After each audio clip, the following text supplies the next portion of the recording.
Hello students, welcome to next level studies.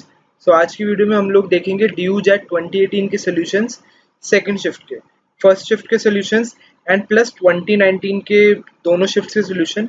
आपको नीचे description में प्लेलिस्ट का लिंक मिल जाएगा, वहाँ पे जाके आप देख सकते हैं। शुरुआत करते हैं आज के 25 क्वेश्चंस की, जो कि आपके एक्चुअल पेपर में आए थे। पहला क्वेश्चन है आपका ये सेकंड शिफ्ट का। f of x is a continuous function that takes only rational values. If f of 0 is equal to 3, then f of 2 equals. अब इस पर्टिकुलर फंक्शन में हमें कॉन्टिन्यूस फंक्शन दे रखा है और ये बता रखा है कि सिर्फ रैशनल वैल्यूज दे रखा है। हमें एक अजम्पशन लेनी पड़ेगी, और वो अजम्पशन ये है हमारी कि ये जो फंक्शन है ये कांस्टेंट फंक्शन है, क्योंकि और कोई हमें इंफॉर्मेशन दे नहीं रखी है, और इसके अलावा ऑप्शंस में भी 1, 5, 0 हमें दे रखा है। हम यही असम्पशन लेंगे कि ये कांस्टेंट फंक्शन है और f0 3 है, f2 भी हमारा क्या होना चाहिए 3, which is none of this. यानी कि अगर हम कांस्टेंट फंक्शन में f0 अगर 3 है, अगर y इज इक्वल टू 3 ले, y इज इक्वल टू 3 का ग्राफ कैसा बनेगा, ऐसा बनेगा, जो कि ये पॉइंट होगा 0,3, ये वाला पॉइंट। f0 अगर 3 है तो f2 भी 0 होगा। इसमें सिंस कोई और इन्फॉर्मेशन हमें नहीं दे रखी थी, इसलिए हमने अजम्पशन ली कांस्टेंट फंक्शन है। आई थिंक ये क्वेश्चन शायद इनकम्प्लीट है। इसका option, best option, possible option जो है वो नन ऑफ दीज होगा। ठीक है गाइस, नेक्स्ट क्वेश्चन पे चलते हैं। नेक्स्ट क्वेश्चन से the two tangents drawn at points x is equal to 3 and x is equal to -3 on the curve y is equal to 4x cube minus 16r. So two tangents draw on the at the points, दो tangent x, एक tangent है x at point x is equal to 3, x is equal to -3, और इस curve पे बनाया गया है। 4x cube minus 16 का ग्राफ कैसा होता है आप लोगों का? आपको पता है जो y is equal to x cube होता है उसका ग्राफ आपको कुछ ऐसा होता है ना। y is equal to x cube का ग्राफ बना रहा हूँ तो 4x क्यूब माइनस 16 का ग्राफ कुछ उससे मिलता जुलता होगा, प्लस आपका -16 है यहाँ पे, -16 है। अब मुझे कमेंट्स में बताइएगा ये वाला जो कर्व है ये डाउनवर्ड शिफ्ट होगा या अपवर्ड शिफ्ट होगा। ठीक है, वो आप मुझे बताइएगा। क्वेश्चन पे आ जाते हैं। अगर ये x इज इक्वल टू -3 और x इज इक्वल टू -3 और +3, इन दो पॉइंट्स की बात कर रहा है और इन पे टेंजेंट्स ड्रॉ करें, यानी कि इसका मीनिंग क्या है कि दोनों पॉइंट से मुझे स्लोप निकालनी है। अगर मैं y is equal to 4x cube minus 16 है और वह मैं dy बाई dx निकाल लूँ, स्लोप मुझे कौन से पॉइंट्स पे निकालनी है? x is equal to 3 and x -3। dy by dx इसका होगा 4x क्यूब का डेरिवेटिव कितना होता है आपका बताइए? 12x square. 12x स्क्वायर आपकी स्लोप आ गई। अब x इज इक्वल टू 3 पे अगर मैं dy by dx x is equal to 3 पे स्लोप निकालूं तो ये बनेगा 12 इंटू 3 का square, which is 12 into 9, 108। Similarly अगर मैं dy by dx x is equal to -3 पे निकालूं स्लोप, ये बनेगा 12 इंटू -3 का स्क्वायर, विच इज अगेन 108। अब आपकी स्लोप इक्वल है, स्लोप्स आर इक्वल। और जब आपको पता है जब भी किन्हीं भी दो लाइंस या किन्हीं भी दो टेंजेंट्स की, यहाँ पे हमारी लाइंस नहीं हमारी टेंजेंट्स है, अगर हमारी स्लोप्स की टेंजेंट की स्लोप्स इक्वल है तो हमारी लाइंस कैसी होती है? पैरेलल। ठीक है, तो हमारे जो दोनों टेंजेंट्स होंगे वो हमारे कैसे होंगे? पैरेलल, क्योंकि उनकी स्लोप्स क्या है? इक्वल है। ऑप्शन होगा हमारा 1। आई होप सबको क्लियर है। नेक्स्ट क्वेश्चन पे चलते हैं। Next question is the frequency distribution of the runs scored by cricket batsmen in 70 innings. अब आप लोगों को अगर याद हो, आपने फर्स्ट शिफ्ट का मेरा सोल्यूशन देखा होगा, उसमें स्टैटिस्टिक्स का जो क्वेश्चन आया था वो बेकार सा क्वेश्चन था। सिमिलरली इस वाला क्वेश्चन को भी जब मैंने देखा था तो ये वाले क्वेश्चन में भी एग्जैक्ट आंसर हमारा वैसे ही निकालना पड़ेगा जैसे हमने फर्स्ट शिफ्ट के क्वेश्चन में थोड़ी सी असम्पशंस ली थी। अब क्वेश्चन है इन व्हाट, हमें दे रखा रन स्कोर, पहले क्वेश्चन देख लेते हैं। रन स्कोर है 10 to 30, नंबर ऑफ इनिंग्स 15 में आए, 15 इनिंग्स में 10 to 30 रन स्कोर करें। सिमिलरली 30 to 50 का जो स्कोर है वो उससे 10 इनिंग्स में करें। ऐसे इन्फॉर्मेशन हम इंटरप्रेट कर सकते हैं। Question in what percentage of the matches did the batsman score more than 43 runs? More than 43 runs कौन सी कैटेगरी में आएगा? या तो 50s to 60 में आएगा या 60s to 100 में आएगा, और कुछ पार्ट इसका 30s to 50 में भी रहेगा, क्योंकि 43 रन्स की बात हो रही है। अब अगर मुझे अब आप ऑप्शंस पे जाएंगे, 31, 48, 52, 69। ऑप्शंस के बीच का जो गैप है गैप काफी बड़ा है। सो इसका मीनिंग है कि मैं अप्रोक्सीमेशन यहाँ पे कर सकता हूँ। सो हम क्या करेंगे, सबसे पहले देखते हैं कि अपनी रेंज हमें निकालनी है 43 से ज्यादा। अब 43 से ज्यादा यानी कि ये वाली और ये वाली, इन तीनों से लेना है हमें। अब 43 से ज्यादा वाले में 15 तो पक्का आएगा ही आएगा, क्योंकि 50 टू 60 की रेंज में। सिमिलरली 30 तो पक्का आने ही आना है। सो 45 मिनिमम 45 इनिंग्स या फिर 45 मैचेस में उसके 43 रन से तो ज्यादा है ही, और टोटल इनिंग्स या मैचेस जो है वो 70 है। सो अगर मैं 45/70 निकालूं कि ये कितना परसेंटेज है, सो मेरा आंसर ग्रेटर देन 45/70 होगा, इंटू 100% मान लो। मतलब जो भी मेरा परसेंटेज आनी चाहिए वो 45/70 से बड़ा होना चाहिए। मैंने जो 43 टू 50 है वो वाली रेंज को अभी मैं एक्सक्लूड कर रहा हूँ, उसको कंसिडर नहीं कर रहा, क्योंकि मुझे एग्जैक्ट नंबर उसका पता ही नहीं है। सो उसका नहीं पता, तो मैं 45/70 बस इसको और इसको ले रहा हूँ, 30 और 15 को। सो 45/70 जब मैं निकालूंगा, सो उसको कैलकुलेट करने के लिए मैं परसेंटेज पार्ट छोड़ देता हूँ अभी। सिर्फ मैं, अगर मेरे को सिर्फ फ्रैक्शन फॉर्म से निकालना है, सो 45/70 होता है आपका 9/14। ठीक है गाइस, अब 9/14 का मुझे परसेंटेज निकालना है। सो मैं इसको कैसे ब्रेक कर सकता हूँ, 7/14 प्लस 2/14। अब 7/14 सबको पता होता है हाफ है, और आपका 2/14 आपका 1/7 है। हाफ की वैल्यू होती है आपकी 50%, और 1/7 की वैल्यू सबको याद होनी चाहिए, विच इज 14.28%।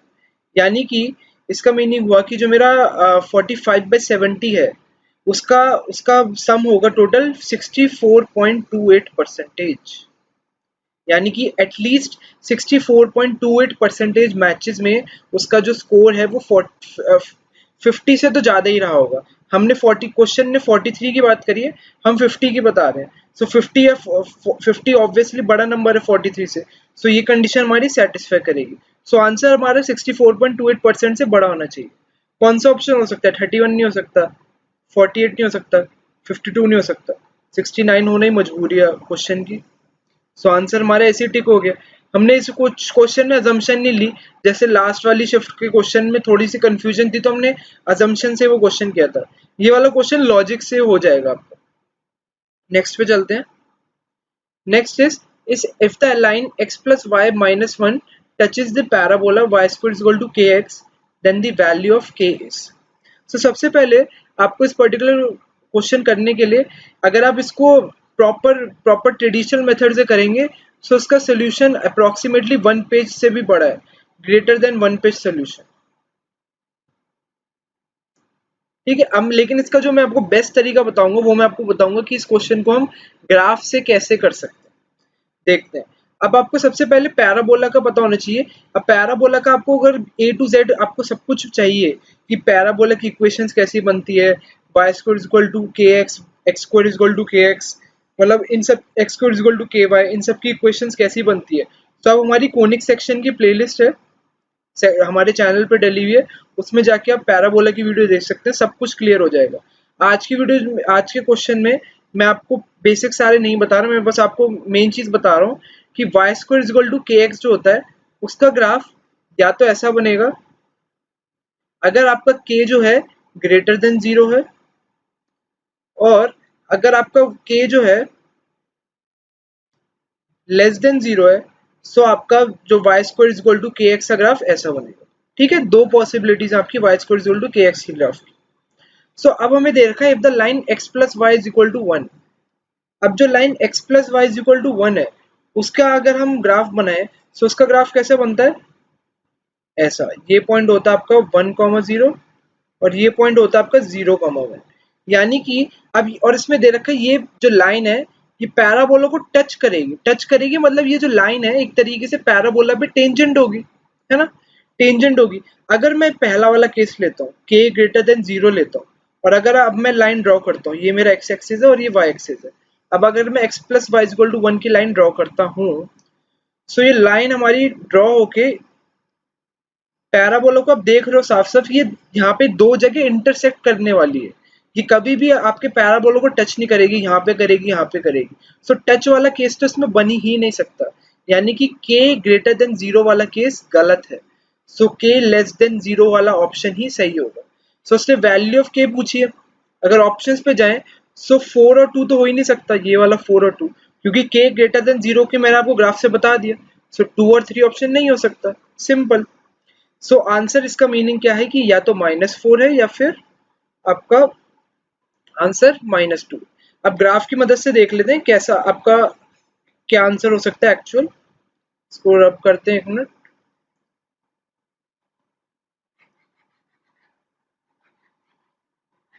हाँ, अभी तक की मैंने आपको डिस्कशन में बताया कि k की वैल्यू लेस देन 0 होगी, ये हमने डिराइव कर लिया था।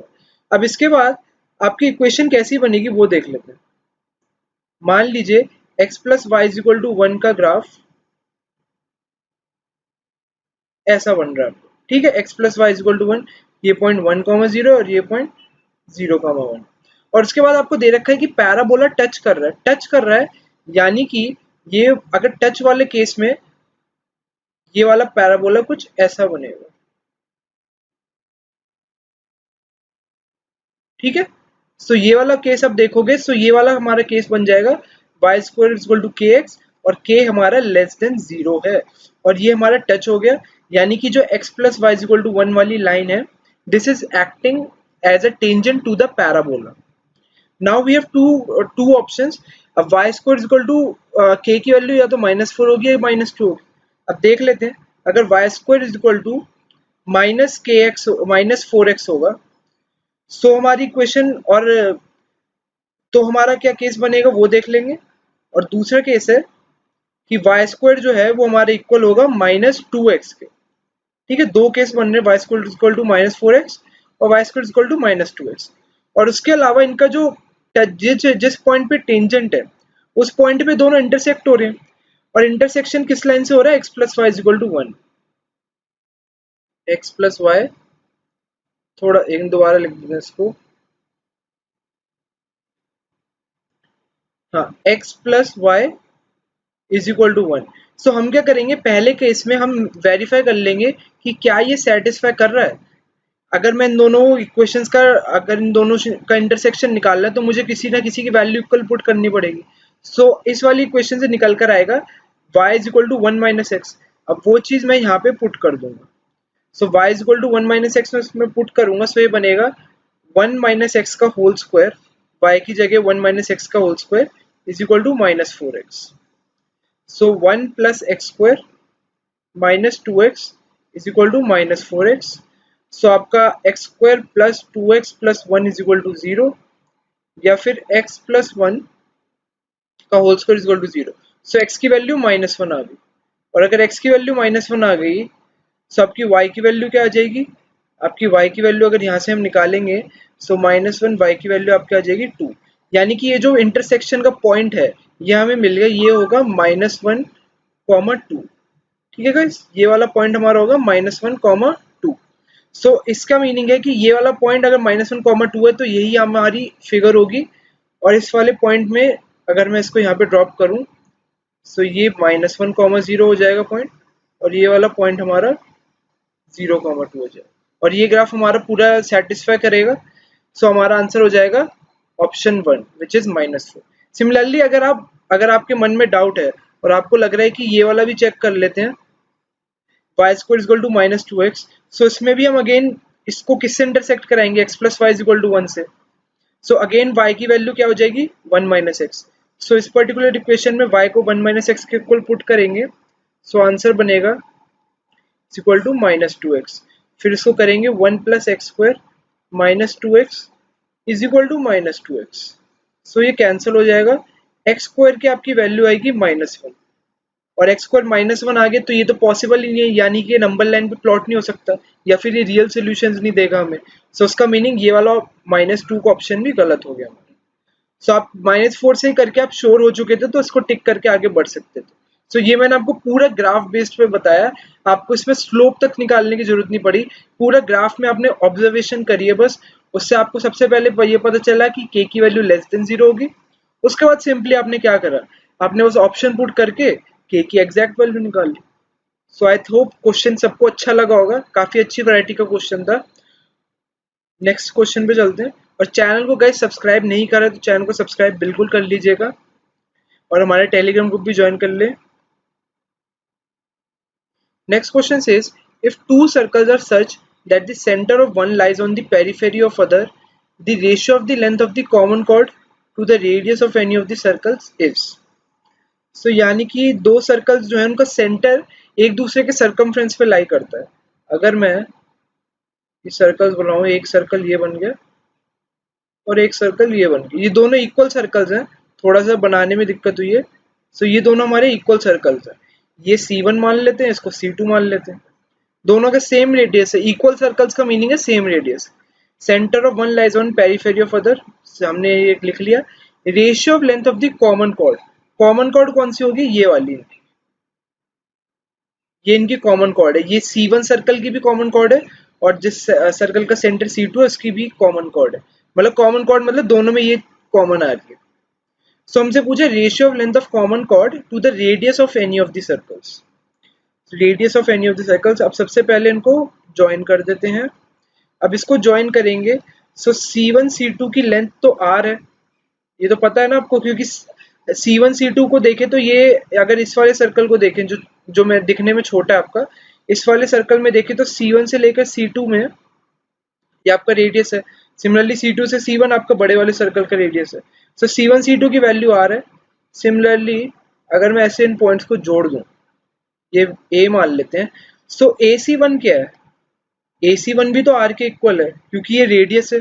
सिमिलरली जो मेरा AC2 है वो भी R के इक्वल है क्योंकि वो भी रेडियस है. So AC1 C2 this is nothing but an equilateral triangle. AC1 C2, ठीक है, ये वाला ट्राइंगल. सो इसके सारे एंगल्स क्या होंगे, 60 डिग्री. ये 60 डिग्री, ये 60 डिग्री.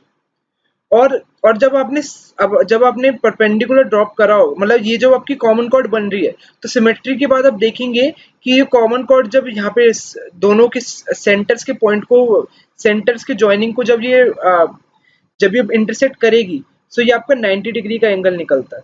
सो ये सब कुछ सिमेट्री से चल रहा है. अगर आप विद सिमेट्री फिगर बनाएंगे तो सब आपको दिखेगा. सो ये 90 हो गया, 60 हो गया, ये 30 हो गया और ये आपका 30 हो गया. अब आपको कोई भी 90 30 60 का ट्राइंगल दिया जाए, सो उसमें आपको सबसे पहले ये चीज आनी चाहिए, आपको एंगल्स और साइड्स का रेशियो पता होना चाहिए. 30 के अपोजिट साइड 1 होती है, 60 के अपोजिट √3 होती है और 90 के अपोजिट 2 होती है. ये चीज अगर नहीं पता है तो उसको लिख लेना का, ये बहुत इंपॉर्टेंट है. आपको जब भी 90 30 60 का ट्राइंगल दिखे, सो साइड्स का रेशियो क्विकली लिख दिया करो. सो इस क्वेश्चन में मैं लिखना चाहूंगा, सो 30 के अपोजिट 1 होगा, अगर ये 1 है तो ये भी 1 होगी हमारी. सिमिलरली 60 के अपोजिट अगर इसको O दे देते नाम, ये AO है, AO की लेंथ कितनी हो जाएगी, AO की लेंथ हमारी √3 हो जाएगी क्योंकि 60 के अपोजिट है. लिख देते हैं √3, थोड़ा क्लियर नहीं है. AO की लेंथ √3 होगी और उसके अलावा AC1 और AC2 की लेंथ 2 होगी हमारी.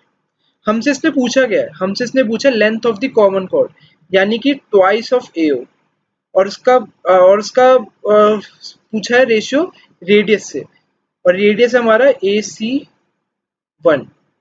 सो इनसे हमारा पूछा है, so twice of AO, so twice of AO की वैल्यू √3 थी, सो ये हो जाएगा 2√3 और AC1 की वैल्यू है 2, सो ये आ जाएगा आपको √3/1. √3:1 आपका आंसर होगा, विच is option number 2. I hope question easy लगा होगा. वीडियो को लाइक कर दीजिएगा. क्वेश्चन 28, दिस क्वेश्चन 28 सेज, मतलब ये एक्चुअल क्वेश्चन पेपर में आपका फिगर था, ये क्वेश्चन नंबर था. In a triangle ABC, AB is equal to 3 cm, BC is equal to 6, CA is equal to 5. The bisector of angle A meets BC at D. The length of BD is. So इस particular question में आपको क्या use करना है, angle bisector theorem. आई hope सबको पता होगी angle bisector theorem.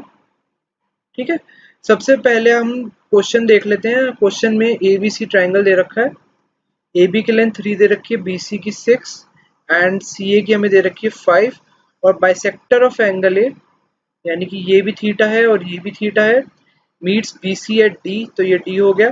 The length of BD, ये वाली लेंथ हमसे पूछी है, BD की लेंथ. सो आपको पता है कि जब भी आपका ऐसा एंगल बाइसेक्टर थ्योरम क्या कहती है कि AB upon AC would be equal to BD upon DC, simple. So अगर AB अपॉन AC की हमें लेंथ दे रखी है 3 और 5, यानी कि BD और DC की रेशियो भी 3:5 होगी. यानी कि ये 3x होगा, ये 5x होगा। और BD और DC की लेंथ यानी कि BC की लेंथ पूरी 6 दे रखी है, सो 8x की लेंथ हमें 6 दे रखी है। x की वैल्यू कितनी दे रखी है हमें 6/8 विच इज 3/4। सो BD की लेंथ क्या है 3x, सो 3x हो गया हमारा 9/4। सो 9/4 हमारा कितना होता है 2.25 विच इज ऑप्शन 1। सो 2.25 हमारा आंसर होगा। इजी वैरायटी ऑफ क्वेश्चन कहूंगा इसको, बिल्कुल बिल्कुल बेसिक नॉलेज को जज करा है इन्होंने। On a shelf, next question है, on a shelf 2 different books of geology, 2 different books of sociology and 5 different books of economics are to be arranged so that the books of any subject are to be together. In how many ways can this be done? So इस particular question में आपको दो geology के जी से denote कर देता हूँ, दो सोशियोलॉजी के एस से कर देते हैं, और 5 है आपकी इकोनॉमिक्स की, उसको ई से डिनोट कर देते हैं। सो इनको अरेंज करना है so that books of any subject are to be together, यानी कि ये एक ग्रुप है इसको 1 दे देते हैं, सिमिलरली ये एक ग्रुप है इसको 2 दे देते हैं, और ये एक ग्रुप है। यानी कि ग्रुप्स मतलब जो ज्योग्राफी की 2 बुक्स हैं वो आपस में एक साथ रहेंगी, ऑर्डर उनका चेंज हो सकता है। सिमिलरली इकोनॉमिक्स की जो 5 बुक्स है वो एक साथ रहेंगी, आपस में उनका ऑर्डर चेंज हो सकता है। सो इन 3 ग्रुप्स को अरेंज करने के कितने पॉसिबिलिटीज हैं 3 फैक्टोरियल। सिमिलरली जो 2 जियोलॉजी की बुक्स हैं वो आपस में अरेंज हो जाएंगी 2 फैक्टोरियल बेस पे, जो 2 सोशियोलॉजी की बुक्स हैं वो आपस में अरेंज हो जाएंगी 2 फैक्टोरियल बेस पे, जो 5 इकोनॉमिक्स की बुक है वो आपस में अरेंज हो जाएगी 5 फैक्टोरियल बेस। ठीक है, हमने स्टेप वाइज करा है। सबसे पहले हमने सारे ग्रुप्स को अरेंज कर दिया है कि ग्रुप 1 ग्रुप 2 ग्रुप 3 के 3 फैक्टोरियल कॉम्बिनेशन होंगे। उसके बाद आपस में ज्योग्राफी सोशियोलॉजी और इकोनॉमिक्स ये आपस में 5 फैक्टोरियल 2 फैक्टोरियल वेज में अरेंज हो पाएंगे। तो बस अब आंसर निकाल लीजिए, 3 फैक्टोरियल 6 होता है, 2 फैक्टोरियल 2 2 और 5 फैक्टोरियल आपका 120। सो ये बनेगा 6 इंटू 4 24 इंटू 120। अब 24 इंटू 12 होता है आपका 240 प्लस 48 288, और आपका जीरो एक एंड में है तो 2880। सो 2880 आपके नंबर ऑफ वेज होंगे विच इज ऑप्शन नंबर 3। ठीक है गाइस, नेक्स्ट क्वेश्चन पे चलते हैं। इजी वैरायटी मतलब मीडियम कह सकते हैं इसको, थोड़ा सा हल्की सी कैलकुलेशन थी, सो हम इसको मीडियम कह सकते हैं। नेक्स्ट पे चलते हैं। So question 36 is for what value of x is the matrix, this particular matrix is singular. Now singular matrix का मीनिंग होता है कि determinant of a is equal to 0। ठीक है, अब या फिर सिंगुलर मैट्रिक्स का एक और मीनिंग होता है कि वो नॉन इन्वर्टिबल होता है, यानी कि उसका इन्वर्स हम नहीं निकाल सकते। सो इस पर्टिकुलर मैट्रिक्स में जब हम देखेंगे, सो इसको अगर सॉल्व करने बैठेंगे तो सॉल्व करने में तो काफ़ी टाइम लग जाएगा। सो बेस्ट अप्रोच क्या रहेगी इस पर्टिकुलर क्वेश्चन की, कि हम देख लेते हैं कि क्या सिमेट्रिक इसमें बन रहा है। अगर हम देखेंगे सारे रोज और कॉलम, सो हमें एक चीज़ पता चलेगी कि अगर रो 1 को हमने देखा, सो उसमें 2 स्क्वायर 2 की पावर 3 2 की पावर x। सिमिलरली आप कॉलम 1 को देखिए 2 स्क्वायर 2 क्यूब 2 की पावर x। सिमिलरली रो 2 और कॉलम 2 को देखिए सेम है। सो इसका मीनिंग ये क्या है, ये आपका सिमेट्रिक मैट्रिक्स है। ठीक है, सो मतलब सिमेट्रिक है, इसका ट्रांसपोज इसके इक्वली होगा। सो अब इस पर्टिकुलर मैट्रिक्स में हम कैसे प्रोसीड कर सकते हैं, हम देखेंगे अगर हमें ऑप्शंस का इफेक्टिवली यूज करना है without calculating the exact determinant, क्योंकि एग्जैक्ट डिटर्मिनेंट के लिए हमें क्या करना पड़ेगा, हमें या तो एक्सपैंडिंग अलोंग R1 या C1 करना पड़ेगा, जो कि काफी टाइम कंज्यूमिंग रहेगा इस पर्टिकुलर क्वेश्चन में। सो अगर ऑप्शंस का यूज करें, ये वाली टेक्निक पर्टिकुलरली गलत रहेगी। अगर हम करेंगे तो उससे टाइम काफी वेस्ट होगा। अगर हम ऑप्शंस को उठाएंगे, सो ऑप्शंस में हमें दिखेगा कि टर्म्स पहले 2 था फिर 3 था। अगर हम x को 4 ले लेते हैं, सो ये वाली टर्म भी 4 बन जाएगी, ये वाला जो टर्म है 5x/4 ये 5 बन जाएगा। सो हमारा जो मैट्रिक्स बन जाएगा वो बनेगा 2 स्क्वायर 2 क्यूब 2 की पावर 4, नीचे 2 की पावर 3 2 की पावर 4 2 की पावर 5, सिमिलरली 2 की पावर 4 2 की पावर 5 2 की पावर 6। अगर मैं x को 4 ले लेता हूँ, क्योंकि ये मेरे को बढ़ता हुआ सीक्वेंस लग रहा है। सिमिलरली अगर कोई भी मैट्रिक्स का मुझे डिटर्मिनेंट 0 के इक्वल प्रूफ करना है, तो उसके लिए आपको पता है क्या करना होता है, हमें या तो किसी मैट्रिक्स की दो रोज या 2 कॉलम्स इक्वल आ जाए। अगर मैं रो 1 और रो 2 को ले लूँ, इन दोनों में से मैं क्या कॉमन ले लूँ, 2 स्क्वायर कॉमन ले लेता हूँ क्योंकि 2 स्क्वायर कॉमन दिख रहा है। सो रो 1 में से 2 स्क्वायर कॉमन लेंगे और रो 2 में से क्या कॉमन ले सकते हैं, 2 क्यूब कॉमन ले लेते हैं। सो रो 1 और रो 2 से 2 स्क्वायर और 2 क्यूब कॉमन ले लिया। सो मैट्रिक्स अंदर क्या बचे, ये मैट्रिक्स नहीं, इसको डिटर्मिनेंट कर लीजिए, ये मैंने गलत बना दिया, इसको डिटर्मिनेंट कर लीजिए। सो डिटर्मिनेंट से हम बाहर लेंगे, सो ये अंदर बचेगा आपका। अब इसमें से 2 स्क्वायर हमने निकाल लिए, सो ये बचेगा 1, ये 2 बचेगा और ये 2 स्क्वायर बचेगा। सिमिलरली जो नीचे वाली रो है उसमें भी 1, 2 और 2 स्क्वायर। सो नीचे वाली थर्ड रो पे लिखने की जरूरत ही नहीं है 2 की पावर 4 ये वाली रो, क्योंकि दो रोज आपकी इक्वल आ चुकी हैं। सो इसका मीनिंग आपकी मैट्रिक्स डिटर्मिनेंट की वैल्यू 0 होगी ऑटोमेटिक। सो आपने हमने क्या देखा इस क्वेश्चन में, अगर हम पूरे मैट्रिक्स को देखें कि वो सिमेट्रिक कहाँ पर बन रहा है और क्या पैटर्न फॉलो कर रहा है, सो यूजिंग ऑप्शन में हम डायरेक्ट टिक कर सकते हैं कि आंसर 4 होगा विदाउट इवन डूइंग कैलकुलेशन। सो हमने कैलकुलेशन इस पर्टिकुलर क्वेश्चन में बहुत ज़्यादा बचेगी। नहीं तो आप एक्सपेंडिंग और R1 या C1 करके भी निकाल सकते थे, लेकिन उससे काफ़ी क्वेश्चन लेंदी हो जाता है। नेक्स्ट क्वेश्चन पे चलते हैं। This question is vector based, consider the following vectors 2i cap minus j cap plus 2k cap. B vector दे रखा है -2i plus j cap minus 2k। और सी और डी आपको, अगर सी और डी में देखेंगे तो आपको दिखेगा कि डी वेक्टर जो है सी वेक्टर का ट्वाइस है मैग्नीट्यूड का, ट्वाइस ही होगा मैग्नीट्यूड का, क्योंकि इसमें ये इंटू 2 करके आया है। सिमिलरली ए और बी में देखेंगे आप, सो आपको सिर्फ साइंस इंटरचेंज मिलेंगे, 2i कैप हो रखा है -2i, ये minus J plus J.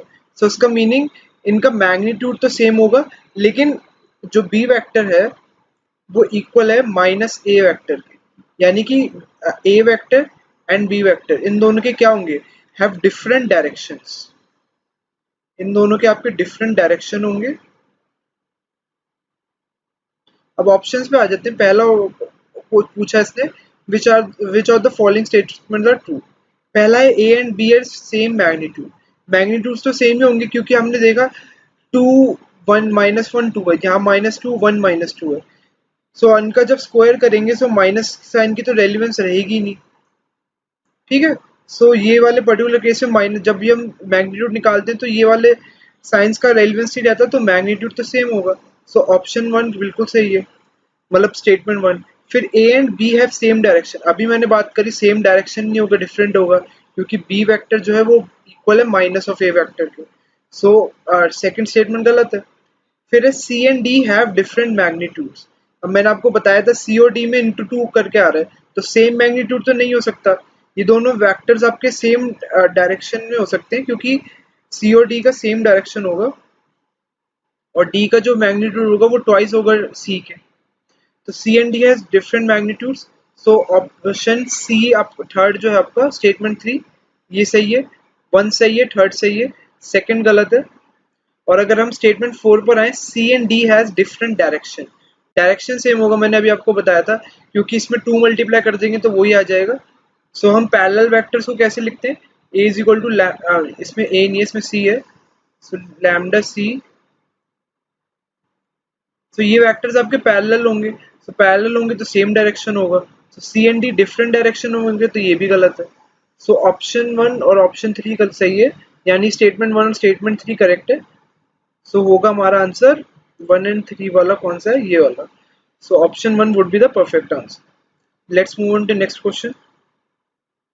The value of integration, आपको डेफिनेट इंटीग्रेशन दे रखी है 0 to a modulus x - 5 dx।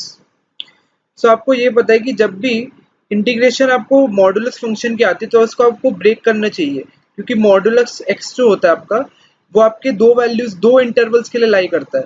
एक तो उसकी वैल्यू x होती है अगर x greater than equal to 0 है, और इसकी वैल्यू -x होती है अगर वो x लेस देन 0 है। सिमिलरली इस वाले केस में x मॉडुलस ऑफ x - 5 है, इसको हम ब्रेक करेंगे। ये जो 0 to 8 है मॉडुलस x - 5 dx, इसको हम ब्रेक करेंगे, तो इसको ब्रेक करके लिखेंगे।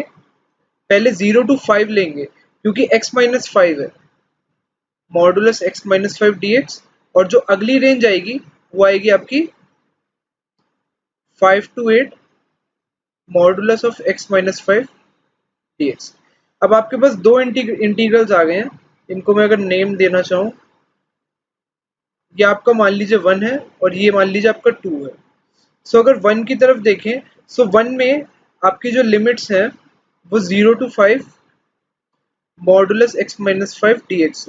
अब इसमें अगर मैं 0 to 5 डालूंगा तो x की वैल्यू, अगर मैं मॉडुलस को कंसिडर नहीं करता हूँ, सो अगर मैं 0 to 5 में कोई भी इस इंटरवल में वैल्यू डालूंगा सो आउटपुट नेगेटिव आएगा, यानी कि मॉडुलस से बाहर आने के बाद इसका साइन क्या बन जाएगा, minus of 0 to 5 x minus 5 dx। Similarly अगर मैं दूसरे वाले को देखूं, दूसरा वाला जो मेरा इंटीग्रल है 5 to 8 x माइनस 5 dx। सो इसमें अगर हम देखेंगे, सो इस पर्टिकुलर क्वेश्चन में हमारे जो मॉडुलस x माइनस 5, अगर 5 to 8 की लिमिट्स में कुछ भी डालूंगा उसमें, सो हमेशा मेरा पॉजिटिव आएगा। सो उसमें हमारा इसको सॉल्व करेंगे, मॉडुलस का साइन हट जाएगा सिर्फ, सो ये बनेगा 5 to 8 x minus 5 dx। I hope आपको क्लियर होगा मैंने कैसे ब्रेक करा है पार्ट 1 और पार्ट 2 को। बस इन दोनों को निकाल के हमें ऐड कर देना है। सो इसमें इसको फर्स्ट को सॉल्व करेंगे, सो ये निकलेगा x square by 2 minus 5x और लिमिट्स है हमारी 0 to 5। और इसके अलावा हमारा जो सेकंड पार्ट है, सेकंड पार्ट जो है हमारा वो सॉल्व होकर हो जाएगा x square by 2 minus 5x 5 और 8। सो इसको फर्दर अब वैल्यूज की सेकंड में अगर पुट करते हैं, सो ये बनेगा आपका 64 बाई 2 माइनस 5 इंटू 8 40। फिर 5 की वैल्यू पुट करेंगे इसमें, सो ये बनेगा 25 बाई 2 माइनस 25। सो इससे अगर मैं 2 की वैल्यू यहाँ पे लिख लेता हूँ, 2 की वैल्यू कितनी आ रही है मेरी अभी तक, 64 बाई 2 माइनस 25 बाई 2 करेंगे। अभी मैं सब कुछ फ्रैक्शंस में ही रख रहा हूँ। 64 माइनस 25 करेंगे, कितना आएगा आपका 39 बाई 2, और ये माइनस 40 प्लस 25 है, माइनस 40 प्लस 25 आपका बन जाएगा माइनस 15। सो ये आपकी 2 की वैल्यू आ गई। सिमिलरली 1 की वैल्यू हम कंटिन्यू करते हैं। सो 1 की वैल्यू में माइनस साइन है। सो माइनस साइन क्या होता है, आपके लिमिट्स को इंटरचेंज कर देता है। सो इसको हम ऐसे भी लिख सकते हैं x square by 2 minus 5x, इसको हम 50 लिख देते हैं। सो जीरो जैसे डालेंगे तो जीरो ही आएगा। सो हमें माइनस, सो सिर्फ 5 के लिए कैलकुलेट करना है। 5 के लिए कैलकुलेट करेंगे, सो ये बन जाएगा 25 बाई 2 माइनस 25। सो ये बनेगा 25 minus 25 by 2 which is 25 by 2। सो हमारे पास 1 की वैल्यू आ गई 25 बाई 2 और 2 की वैल्यू आ गई 39 बाई 2। बस इनको ऐड कर देंगे। किनको ऐड करना है हमें, एक ये वाली वैल्यू जो आई है 39 बाई 2 और एक ये, सो उनको ऐड करेंगे। सो 1 प्लस 2 करेंगे, so 25 by 2 plus 39 by 2 minus 15। So 64 by 2 बनेगा which is 32। 32 minus 15 is equal to आपका कितना हुआ 17। So 17 would be the right answer which is option 4। Next question में मूव करते हैं। Question 39 says f of x is equal to, आपको piece wise function दे रखा है, x less than equal to 3 के लिए ये वैल्यू है और एक्स ग्रेटर देन 3 के लिए ये वैल्यू है। अब ये वाली वैल्यू जो है ये आपका क्वाड्रेटिक फंक्शन है। x माइनस 5 का होल स्क्वायर जो है ये आपका क्वाड्रेटिक फंक्शन है और x प्लस 1 आपका लीनियर फंक्शन है। सो हमें दे रखा है कि पूछा गया है कि does not possess a minimum point, हमें मैक्सिमम पॉइंट x0 पे लेगा, मिनिमम वैल्यू x5 पे लेगा या मिनिमम पॉइंट x3 पे लेगा। सो बेस्ट तरीका क्या है, आप इसका ग्राफ ड्रॉ करिए। सबसे पहले हम x माइनस 5 का होल स्क्वायर का ग्राफ ड्रॉ करेंगे, फिर x प्लस 1 का। अब अगर मैं y is equal to x minus 5 का होल स्क्वायर लूँ तो उसका ग्राफ कैसे ड्रॉ करेंगे, सिंपल है। आपको y is equal to x square का ग्राफ आता है, एक्स स्क्वायर का ग्राफ बनाना आता है, कैसा बनता है ऐसा। सिमिलरली अगर x माइनस 5 है, यानी कि ये राइट 5 स्टेप्स राइट में शिफ्ट हो जाएगा। सो ये जो ग्राफ आपका बनेगा, ये ग्राफ आपका कहीं मान लेते हैं ये वाला पॉइंट हमारा है 5,0। सो ग्राफ अगर ओरिजिन पे बनता, अगर ये एक्स स्क्वायर होता है, अभी x माइनस 5 स्क्वायर है, यानी कि ग्राफ हमारा जो पैराबोला बनेगा वो यहाँ से टच होगा। ठीक है, ये एक सिंगल पॉइंट है, ये लाइन थोड़ी गलत बनी है, टेंजेंट होगा 5,0 पॉइंट पे। और उसके बाद जो x+1 है, y is equal to x+1 की लाइन बनानी है हमें। इसका ग्राफ देखियो कैसे बनता है। अगर हमें y is equal to x का ग्राफ पता है, y is equal to x का ग्राफ पास होता है ओरिजिन से। अब +1 कर दिया है, ये इसमें +1 कर दिया, यानी कि ये लाइन एक पॉइंट ऊपर शिफ्ट हो जाएगी, यानी कि लाइन जो है आपकी ऐसे बन जाएगी सिंपल। सो इसका मीनिंग है ये लाइन आपकी यहाँ से पास होगी और ऐसे कट हो जाएगी। ठीक है, सो अब आपको दिख रहा है। अब हम क्वेश्चन पे चलते हैं। हमने सारी चीजें प्लॉट कर ली है, दोनों x-5 को होल स्क्वायर भी ड्रॉ कर लिए और x+1 भी। अब आप देखेंगे कि ये दोनों जो इंटरसेक्ट कर रहे हैं, दो पॉइंट पे इंटरसेक्ट करेंगे। एक ये वाला, इसको एक मिनट मैं रेड से कर देता हूँ। एक ए पॉइंट पे कर रहे हैं इंटरसेक्ट और एक बी पॉइंट पे, ये दो इंटरसेक्शन पॉइंट होंगे इनके। अब इससे दे रखा है कि y जो फंक्शन है x-5 का whole square x less than equal to 3 के लिए ये फंक्शन डिफाइंड है और x ग्रेटर देन 3 के लिए ये फंक्शन डिफाइंड है। अब आप इन दोनों की इंटरसेक्शन देखेंगे, सो पहली इंटरसेक्शन यहाँ पर आ रही है। ये पॉइंट लग तो 3 के आसपास ही रहा है, इसको कैलकुलेट ही कर लेते हैं। अब कैलकुलेट करने के लिए क्या है कि x में 3 पुट करके देख लेते हैं। अगर fx में ये वाले टर्म में, अगर इसको पहला मार्क कर लो, इसको दूसरा। अगर पहले वाले फंक्शन में मैं x को 3 पुट करूंगा तो क्या आएगा, 3 - 5 का whole square which is 4। So fx की वैल्यू 4 आ रही है।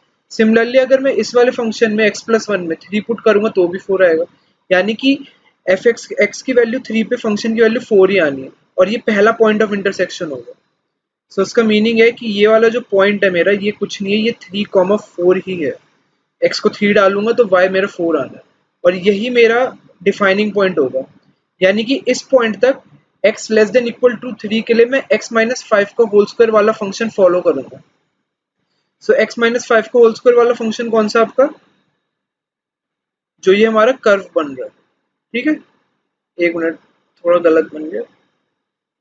ये कर्व को मैंने थोड़ा सा ये गलत बना दिया था इसको। जैसे कर्व बन रहा है आपका, कर्व आपका एक्सपैंड होगा ना आगे। सो ये कर्व बन रहा है आपका। So y is equal to x less than equal to 3 के लिए, यानी कि जब भी मैं 3 से नीचे हूँ, मतलब इस, अगर मैं बात करूँ फंक्शन को मैं मार्क करना चाहूँ तो मैं ग्रीन से मार्क करता, जो मैं ग्रीन से मार्क कर रहा हूँ ये फंक्शन को मार्क कर रहा हूँ मैं अपना पूरा। So x less than equal to 3 के लिए फंक्शन यहाँ तक डिफाइंड है, उसके बाद फंक्शन डिफाइंड है ये वाली लाइन। सो जो मैं आपसे ग्रीन से मार्क कर रहा हूँ लाइन, ये वाली लाइन है हमारा function. x less than equal to 3 के लिए ये पैराबोला है और x ग्रेटर देन 3 के लिए आपकी ये वाली लाइन। अब मिनिमम पॉइंट का होगा, ऑब्वियसली दिख रहा है आपको x इज इक्वल टू 3 पे। सो हमने कुछ नहीं करा, विदाउट हमने कोई कैलकुलेशन करे, सिर्फ ग्राफ बनाया, ग्राफ से आंसर निकाल लिया। सो मिनिमम वैल्यू आपकी कौन सी आ रही है, x इज इक्वल टू 3। और अगर ये सब भी नहीं करना आपको, सो डायरेक्टली क्या कर सकते हो, डायरेक्टली जब आपको दे रखा है कि ऐसा कोई भी फंक्शन आता है आपको, सबसे पहले देखा करो कि कॉन्टिन्यूस फंक्शन है कि नहीं। 3 पे वैल्यू पुट करके देखो, LHL is equal to RHL आ रहा है। ठीक है, सो फंक्शन कॉन्टिन्यूस है। सो उसके बाद x इज इक्वल टू 3 पे दोनों पे वैल्यूज पुट करके देख लो, दोनों पे 3 पुट करोगे 4 आएगा। सो ऐसे एक्सपेरिमेंट करके भी आप मिनिमम वैल्यू तक पहुंच जाओगे। सो x की वैल्यू जो आएगी वो मिनिमम आएगी 3। आई होप सबको क्वेश्चन क्लियर होगा। नेक्स्ट क्वेश्चन पे चलते हैं। The value of 1/1 plus root 2 plus 1/रूट 2 प्लस रूट 3 प्लस 1/रूट 3 plus root 4 plus up to root 15 1/रूट 15 प्लस रूट 16। सो ये क्वेश्चन टिपिकल क्वेश्चन है, आपको सबको पता है कैसे करते हैं हम। सिंपली क्या करेंगे हम इसमें, रैशनलाइज सबको आता है करना।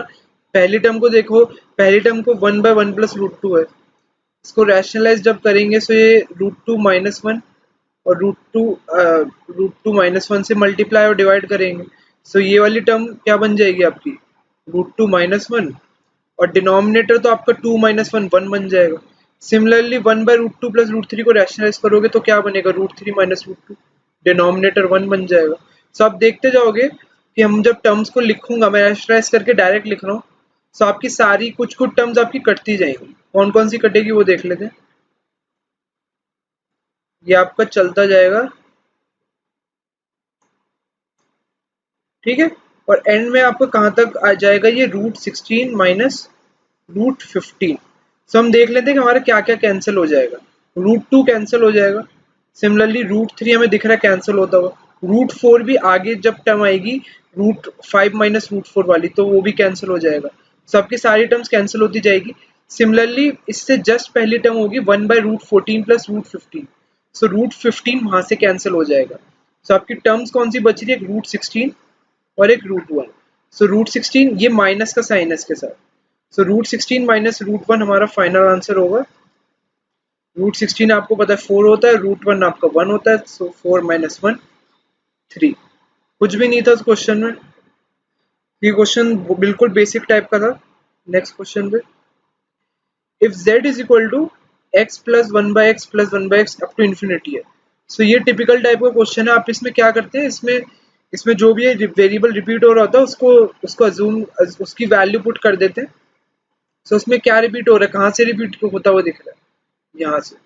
सो ये पूरी वैल्यू भी z है। सो इस फंक्शन को मैं दोबारा लिख सकता हूँ, z is equal to x plus 1/z। ये जो पूरी वैल्यू मैंने मार्क करी है ये भी तो z ही है, अप टू इन्फिनिटी तक चलती जा रही है ये। सो बस अब क्या करेंगे, dz/dx निकालना है। आई थिंक इसका आंसर गलत था। लास्ट ईयर का जो मैंने सोल्यूशन जब बच्चों के डाउट्स आए थे आंसर की आई थी, सो 2018 में शायद बच्चों ने बताया था ये क्वेश्चन गलत है। सो एक बार ट्राई कर लेते हैं, इसका आंसर हमारे ऑप्शन में आता है या नहीं आता है, देख लेते हैं। So z is equal to x plus 1/z आया। अब देख लेते हैं, इसको करते हैं क्या, डिफ्रेंशिएट करते हैं, differentiate with respect to x। So इस वाले पर्टिकुलर इसमें dz/dx, ये वाला तो dz/dx बन जाएगा, उसके बाद x है ये 1 बन जाएगा, प्लस ये 1/z है। सो 1/z हमारा बनेगा, क्या बनेगा, -1/z²। और उसके अलावा z का भी, आपका z का भी इंटीग्रल होगा, सो बनेगा dz/dx। ठीक है गाइस, आई होप सबको क्लियर होगा यहाँ तक। अब उसके बाद हम क्या करेंगे, ये तो हमारी इंटीग्रेशन हो, वो तो डिफरेंशिएशन हो गई। अब कॉमन चीजें ले लेते हैं, तो dz/dx को कॉमन लेंगे, सो ये बनेगा 1 plus 1/z² is equal to 1, या फिर dz/dx z² plus 1 upon z² is equal to 1, या फिर आपकी dz/dx की वैल्यू क्या आ रही है, z² अपॉन z² प्लस 1, जो कि हमारे किसी भी ऑप्शन में नहीं है, z² अपॉन z² प्लस 1। सो ये इन्होंने गलत दे रखा है, ये वाला ऑप्शन इनका z² होना चाहिए था। सो ये क्वेश्चन आपका क्या हो गया, रॉन्ग। सो ये आपका क्वेश्चन था रॉन्ग, 2018 की शिफ्ट में ये आपका क्वेश्चन रॉन्ग था। इसके ऑप्शंस गलत थे, तो ऑप्शंस गलत है तो ऑब्वियस सी बात है, या तो सबको मार्क्स मिलेंगे या फिर क्वेश्चन ही वैल्यूएट नहीं होगा। नेक्स्ट क्वेश्चन पे चलते हैं। The coordinates of the tips of the position vector, which is equivalent to AB vector, where the coordinates of A and B are 3, 1 and 5, 0 respectively. So आपको A B vector दे रखा है। So A B vector क्या होता है, मतलब वो जो वेक्टर है आपका, वो A उसका इनिशियल पॉइंट है और B उसका फाइनल पॉइंट होता है। ठीक है, ये इनिशियल है और ये टर्मिनल या फाइनल पॉइंट कहते हैं इसको। सो हमें कोऑर्डिनेट्स ऑफ A, B दे रखे हैं। A जो है वो 3, 1 है और b जो है वो 5, 0 है। सो ए बी वैक्टर जब हम निकालते हैं, सो वो हम क्या करते हैं, b में से a के कोऑर्डिनेट्स माइनस करते हैं। सो वो बचेगा 5 माइनस 3 2, 5 माइनस 3 2 और 0 माइनस 1 1। सो 2 माइनस 1, या फिर ए बी वैक्टर को हम ये भी लिख सकते हैं 2 i cap minus j cap. So उसने हमसे coordinates of tip of the position vector पूछे थे, तो 2i minus cap minus j cap A B vector होगा, और इसके अगर कोऑर्डिनेट्स पूछ लेंगे तो 2, -1 होंगे, which is option number 1। Let's move on to the next question.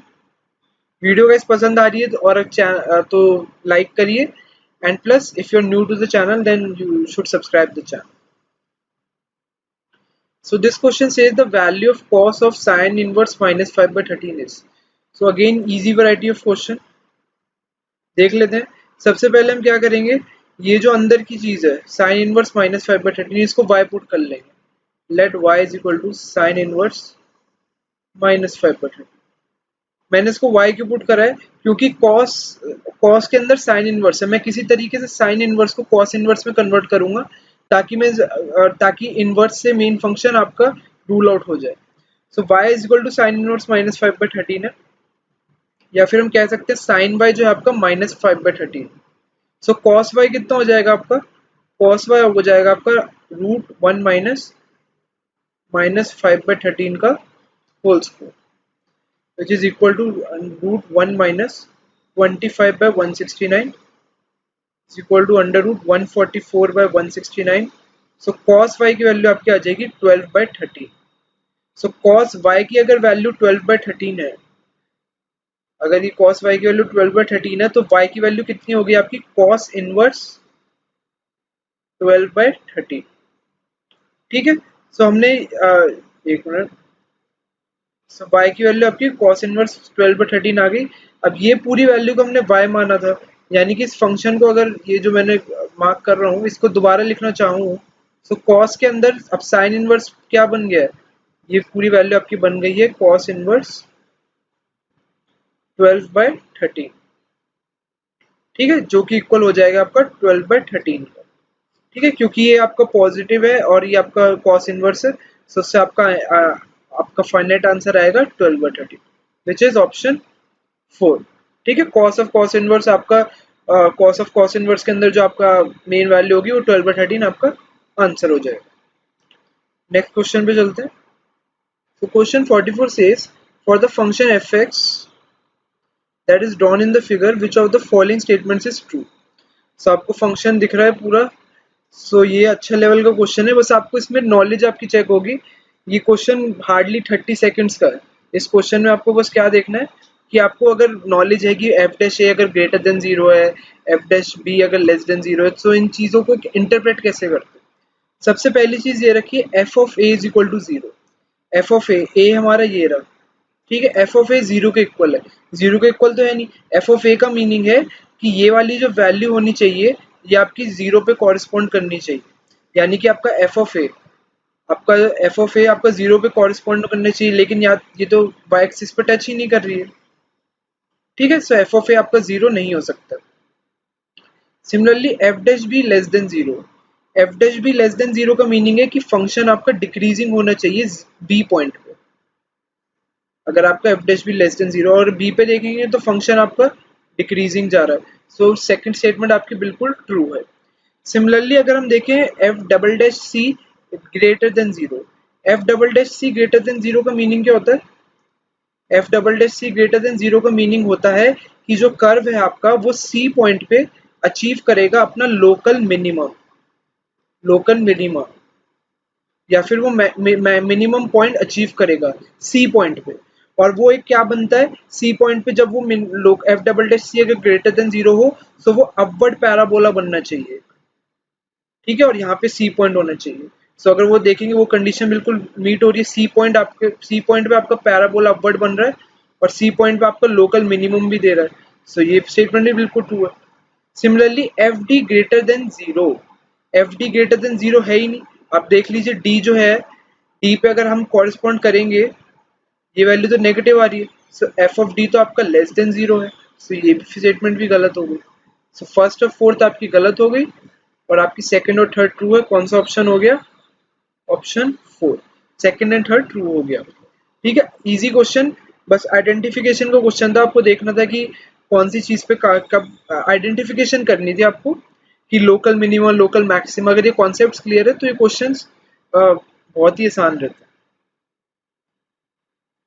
Next question, what positive value of x makes the pair of determinants this and this equal. Again easy variety of questions. इसके लिए क्या कर सकते हैं हम, इसके लिए सबसे बेस्ट तरीका ऑप्शंस को पुट कर सकते हैं। सबसे पहले ये वाले का डिटर्मिनेंट निकाल लेते हैं, ये तो साफ दिख रहा है 32 माइनस कितना होना चाहिए 15। सो 32 माइनस 15 होता है 17। और इस वाले का निकालेंगे, सो ये आ रहा है 2x² माइनस 15। सो 2x² आपको किसके इक्वल होना चाहिए 32 के, सो x² 16 के इक्वल होना चाहिए। और x की वैल्यू क्या आ जाएगी +-4। +-4 दो ऑप्शन है, लेकिन क्वेश्चन में दे रखा है positive value of x. So positive value x क्या है 4, आंसर सही। वैसे भी पॉजिटिव दे रखा तो ये और ये ऑप्शन तो वैसे ही काट देना था। 4 या 5 में से आंसर हो सकता है। इजी वैरायटी, वेरी इजी कहूंगा इसको। नेक्स्ट क्वेश्चन देखते हैं। The projection of vector i cap minus j cap on the vector i cap plus j cap. जब भी आपको दो वेक्टर्स, एक projection of vector A on vector B होता है, अगर vector A on vector B पूछा गया आपसे प्रोजेक्शन, तो इसका सिंपल फॉर्मूला आपसे वो पता है क्या होता है, A vector dot B vector divided by B vector का मैग्नीट्यूड। सो वही करेंगे, आई माइनस जे और आई प्लस जे का इनका dot product, I minus J dot I cap plus j cap, और ये जो वेक्टर बी है इसका हम क्या करेंगे, मैग्नीट्यूड, जो कि 1 स्क्वायर प्लस 1 स्क्वायर होगा। सो इसमें मल्टीप्लाई करेंगे, सो ये आएगा आपका 1 और ये -1 आएगा अपॉन √2। सो ये तो आपकी वैल्यू 0 ही बन रही है, 0 बाय √2 इज 0। सो आंसर 0 होगा, विच is option 1। Easy variety, vector से आप देख रहे हो कि हर शिफ्ट में वेक्टर से बहुत इजी क्वेश्चंस आ रहे हैं। जो मेन ट्रिकी क्वेश्चंस आ रहे हैं वो आपको जैसे स्टैटिस्टिक्स के थोड़े अनक्लियर क्वेश्चंस आ रहे थे, सो वो सब चीज़ों का ध्यान रखिए। ये जो पूरी सीरीज चला रहा हूँ इसका मोटिव ये है कि आपको पास्ट ईयर पेपर्स आपके इतने स्ट्रांग हो जाएं कि आपको पता रहे कि आइडिया रहे कि इस टाइप के क्वेश्चंस आ सकते हैं, ये गलतियाँ ड्यू जेट के पेपर्स में होती हैं, ये क्वेश्चंस रॉन्ग हो सकते हैं। सो इन सब का आइडिया आपको मिल गया होगा। नेक्स्ट क्वेश्चन पे देखते हैं। Find the rate of change of area of circular disc with respect to circumference when its radius is 9। ये क्वेश्चन रिपीट है, बिल्कुल सेम, 9 की जगह 6 था। अभी पहली लास्ट वीडियो में मैंने करवाया था, बस 9 की जगह 6 था। ठीक है गाइस। सो इस क्वेश्चन में कैसे करते थे हम, एरिया और सर्कमफ्रेंस के रिस्पेक्ट में पूछा है, यानी कि डीए बाई डीसी पूछा है। और एरिया और सर्कमफ्रेंस आपको दोनों को पता है, आप लोगों को पता है कि एरिया पाई आर स्क्वायर होता है और सर्कमफ्रेंस 2 पाई आर होता है, यानी कि दोनों आर के फंक्शन है, मतलब दोनों फंक्शंस को एफ ऑफ आर की फॉर्म में लिखा जा सकता है। So D A by D C निकालने के लिए मैं क्या करूंगा, दोनों फंक्शंस को विद रिस्पेक्ट टू आपका रेडियस डिफरेंशिएट कर देंगे। So D A by D L यानी पाई आर स्क्वायर का डिफरेंशिएशन क्या होगा, 2 पाई आर, और सर्कमफ्रेंस का डिफरेंशिएशन क्या होगा, 2 pi is equal to R आएगा आपका 2 पाई से 2 पाई। सो आंसर आर आ जाएगा, और 9 दे रखा है, रेडियस की वैल्यू 9 है, सो आर की वैल्यू पुट कर देंगे, 9 हमारा आंसर हो जाएगा, विच इज ऑप्शन 2। ठीक है गाइस, पता नहीं इतने इजी क्वेश्चन क्यों रिपीट होते हैं। 3 unbiased coins are tossed, what is the probability of getting at most 2 heads? 3 unbiased coins are tossed, what is the probability of getting at most 2 heads? सो आपको पता है कि जब भी 2 कॉइन्स टॉस होते हैं तो कितने आउटकम्स होते हैं आपके, 8। जितने टॉसेस होंगे वो आउटकम्स होंगे 2 की पावर n। अगर 3 टॉस हुए तो 2 की पावर 3, यानी कि 8 आउटकम्स होंगे टोटल। अब हमसे पूछा है what is the probability of getting at most 2 heads, मतलब ज्यादा से ज्यादा 2 हेड्स आ जाए। सो हम क्या करेंगे, हम या तो ये कर लेंगे कि एट मोस्ट 2 हेड्स का मतलब या तो 0 हेड्स, या फिर 1 हेड, या फिर 2 हेड। ठीक है, ये 3 केसेस होंगे। सो बेस्ट क्या है, अब 3 को है ना उछाल रहे हैं, तो एक प्रोबेबिलिटी ये भी होती है 3 हेड की। यही 4 केसेस हो सकते हैं, तो 0 हेड है, या 1 हेड है, या 2 हेड है, या 3 हेड है। हम क्या करेंगे, हम 1 माइनस प्रोबेबिलिटी ऑफ 3 हेड्स कर देंगे। So automatically probability of 0 heads, 1 head, 2 heads इन सबकी आ जाएगी। अब 1 माइनस प्रोबेबिलिटी ऑफ 3 हेड्स मतलब कि आउटकम हमारा हो ये वाला, और ये हमारा सिर्फ एक ही आउटकम होता है, 8 में से सिर्फ एक आउटकम होता है, या इसकी प्रोबेबिलिटी होती है 1/8। सो आंसर होगा हमारा 1 minus 1/8 which is 7/8। So answer होगा ऑप्शन 1। Again easy question. ये वाला क्वेश्चन तो आई थिंक ट्राई करवाने की जरूरत है नहीं, ये वाला क्वेश्चन आप खुद ही देख लीजिएगा, मैं कैलकुलेशन वगैरह नहीं कर रहा हूँ। 1 स्क्वायर 2 स्क्वायर 3 स्क्वायर 10 स्क्वायर आपको दे रखा है 385, तो 3 square 6 square 9 square plus 30 square. So ये चीज क्या दिख रही है आपको, दिख रहा है 1 स्क्वायर से 3 स्क्वायर में जा रहे हो, सो आप क्या मल्टीप्लाई कर रहे हो, 3 स्क्वायर मल्टीप्लाई कर रहे हो। सिमिलरली 2 स्क्वायर से आप 6 स्क्वायर पे जा रहे हो, आप क्या मल्टीप्लाई कर रहे हो, 3 स्क्वायर मल्टीप्लाई कर रहे हो। सिमिलरली 10 स्क्वायर से आप 30 स्क्वायर पे जा रहे हो, सब 3 स्क्वायर मल्टीप्लाई कर रहे हो। सो ये जो पूरी टर्म है 385, इसमें क्या मल्टीप्लाई हो जाएगा, 3 स्क्वायर, कुछ है ही नहीं, 385 इंटू 9 कर लेना गाइस, क्या होगा, एक ही आंसर आएगा, क्योंकि आप देखोगे 385 इंटू 9 करोगे, मैंने ऑप्शंस देखे अभी, ऑप्शंस देखोगे तो 385 इंटू 9 करोगे, सो लास्ट में 5 आना चाहिए, एक ही ऑप्शन है जिसके लास्ट में 5 है, 3464। ठीक है, ये क्वेश्चंस तो पता नहीं, बिल्कुल ही बेसिक, मतलब बेसिक अलजेब्रा, बेसिक अरिथमेटिक ना, वो चीजें आ रही हैं। टाइम एंड वर्क के क्वेश्चंस भी बिल्कुल बेसिक आ रहे हैं for 2018 में। ABCD is a rectangle where the ratio of lengths AB and BC is 3:2. If P is the midpoint of AB, then the value of sine of angle CPB is. So ABCD हमारा rectangle है where the length of AB and BC is 3:2. If P is the midpoint of AB, यानी ये P है, and then the value of sine of angle CPB. So CPB ये angle हो गया, सारी sides को मार्क कर देते, ये 1.5 होगी, ये भी 1.5 होगी हमारी। सो हमसे पूछा है एंगल सीपीबी का साइन, सो सीपीबी ये हो गया, इसको थीटा मान लेते हैं, सीपीबी को हम एंगल सीपीबी को थीटा मान लेते हैं। सो साइन थीटा पूछ रही है। सो ये वाली साइड अगर 1.5 है, ये 2 है, सो 1.5 और 2 का रेशियो 3:4 होता है, यानी कि ट्रिपलेट है। सो अगर ये 3:2 है, ये 1.5 है, ये 2 है, सो ये साइड आपकी 2.5 होगी। ठीक है, ये थोड़ा क्विक बनी है, जब भी आपको ट्रिपलेट्स दिखे ना 3:4 के किसी भी राइट एंगल ट्राइंगल में, ये राइट एंगल ट्राइंगल है क्योंकि आपका ये एबीसीडी रेक्टेंगल है। सो जब भी ट्रिपलेट्स दिखे ना 1.5 2 आपको दिखे इनमें 3:4 का रेशियो है, सो ये नहीं करने के बैठना है आपको कि 1.5 का स्क्वायर प्लस 2 का स्क्वायर करेंगे, फिर वो 6.25 आएगा, फिर वो 2.5 का स्क्वायर है। सो ये देखिए 3:4 फॉलो कर रहे हैं। अब इसमें 0.5 इंटू 4 करेंगे तो 2 आ रहा है, सो ये वाली 2.5 जो है ये वैल्यू 0.5 इंटू 5 करके आएगी। तो क्विकली ऐसे करना है। तो साइन थीटा क्या होगा, परपेंडिकुलर अपॉन हाइपोटेन्यूज, तो साइन थीटा की वैल्यू होगी आपकी BC अपॉन PC। BC की वैल्यू 2 है और PC की वैल्यू हमने निकाल ली है 2.5, विच इज आपका 20/25 यानी कि 4/5। सो आई होप क्वेश्चन क्लियर होगा सभी को, इजी वैरायटी ऑफ क्वेश्चन था। 71 says A is twice as fast a workman as B and together they finish a piece of work in 18 days. In how many days will B alone finish the work? Again easy question, ये तो मतलब repetition बहुत ज्यादा हो रही है। सो अगर twice as fast मतलब इसकी एफिशिएंसी का रेशियो 2 और 1 है, 2x 1x की जगह में 2 और 1 भी ले सकता हूँ, और together they finish a piece of work in 18 days, मतलब दोनों मिलकर काम करेंगे तो उनकी टोटल एफिशिएंसी 3 हो जाएगी, 2 + 1, और ये 18 डेज में काम कर रहे हैं, यानी कि टोटल वर्क जो है वो 54 यूनिट्स होगा। ठीक है, 54 यूनिट्स। और उसके बाद दे रखा है how many days will be alone finish the work, 54 units है, बी की एफिशिएंसी 1 है, so 54/1 54 डेज। सो ये वाला क्वेश्चन एग्जैक्ट रिपीट है, फिगर्स भी सेम है, जो आपका शायद 2019 में आया था, सेम क्वेश्चन है, सेम फिगर्स है, आंसर भी 54 आया था, देख लेना।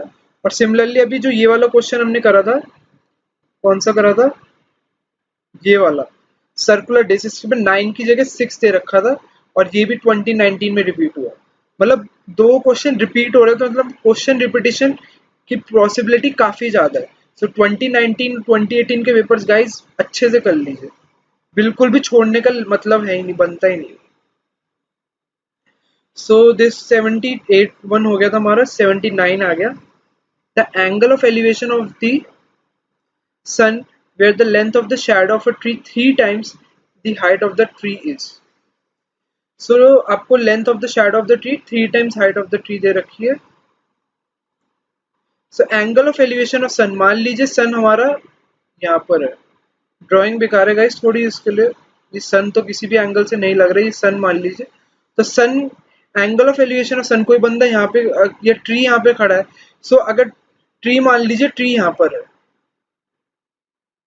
ठीक है, ये हमारा ट्री है, so angle of elevation, so angle of elevation यही होगा हमारा थीटा, और ट्री बीच में आ रहा है हमारा।